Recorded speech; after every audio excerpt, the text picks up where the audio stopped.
सालों पहले परियों की नगरी में लाल परी रहती थी। कुछ दिनों बाद महल में एक जश्न मनाने के लिए सब तैयार हो गईं।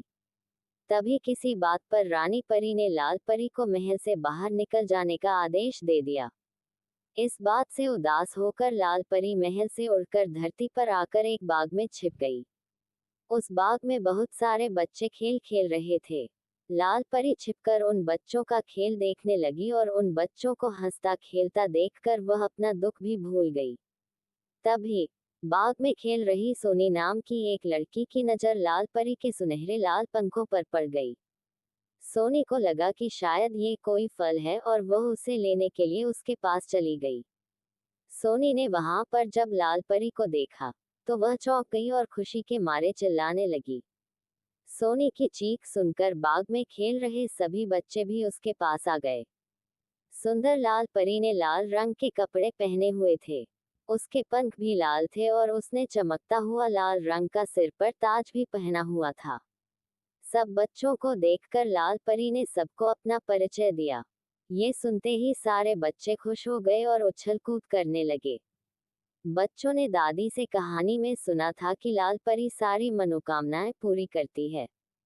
इसी वजह से सारे बच्चे लाल परी को देखकर और खुश हो गए और अपनी इच्छाएं बताने लगे। तभी चिंटू की इच्छा सुनने के बाद लाल परी ने अपनी छड़ी घुमाई और चिंटू हवा की सैर करके वापस जमीन पर आ गया। फिर लाल परी ने अपनी छड़ी घुमाई और एक रसीला ताजा आम सोनी के हाथों में आ गया। इसके बाद लाल परी ने फिर से अपनी छड़ी घुमाई और बाग के सभी फूल रोशनी से जगमगाने लगे। लाल परी के जादू देखकर सभी बच्चे बहुत खुश थे और लाल परी भी परी महल में चल रहे उत्सव और महल में न रहने का अपना दुख भूल गई थी। इसके बाद जैसे ही फूलों का चमकना कम हुआ आसमान के सारे तारे चमकने लगे। फिर बच्चों ने लाल परी से विदा लिया और अपने अपने घर जाने को तैयार हो गए। बच्चों के जाने के बाद लाल परी का मन फिर से उदास हो गया। लाल परी को उदास देखकर सोनी से रहा न गया, तो उसने उससे उसकी उदासी का कारण पूछ लिया।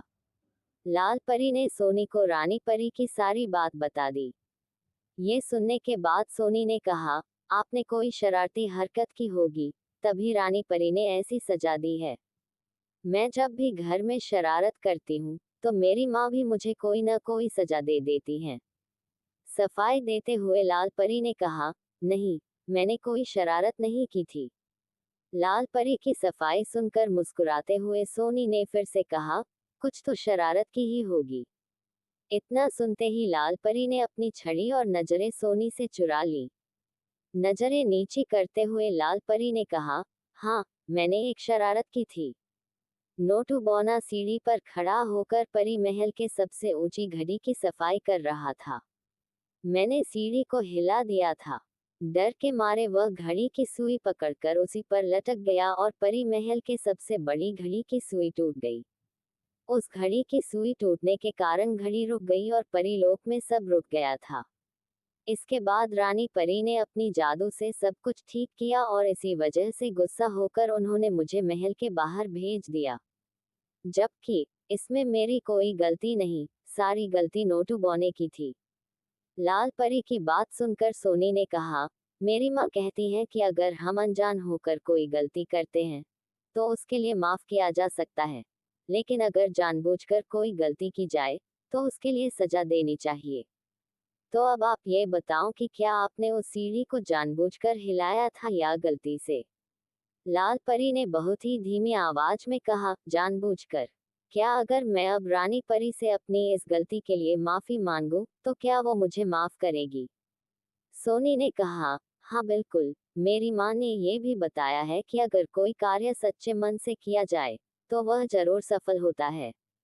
इसके बाद लाल परी ने सोनी से कहा कि वह उसकी तरफ से उसकी माँ को धन्यवाद दे और अपनी जादुई छड़ी घुमाकर अगले ही पल में सोनी को उसके घर पहुंचा दिया। सोनी की माँ के विचारों को सुनने के बाद लाल परी ने अपने में ठान लिया कि अब वह परीलोक की सबसे अच्छी परी बनेगी। इसके बाद उसने अपने दोनों पंख फैलाए और आसमान की तरफ उड़ चली रानी परी से अपनी गलती के लिए माफी मांगने के लिए। फिर परीलोक पहुंचकर उसने सच्चे मन से अपनी गलती मानकर रानी परी से माफी मांगी और उन्होंने भी उसे माफ कर दिया। कहानी से सीख। बेवजह किसी को परेशान नहीं करना चाहिए और अगर अपनी किसी गलती के लिए माफी मांगना चाहते हैं तो उसके लिए सच्चे मन से माफी मांग लेनी चाहिए। सच्चे मन से किया गया काम हमेशा अच्छा होता है।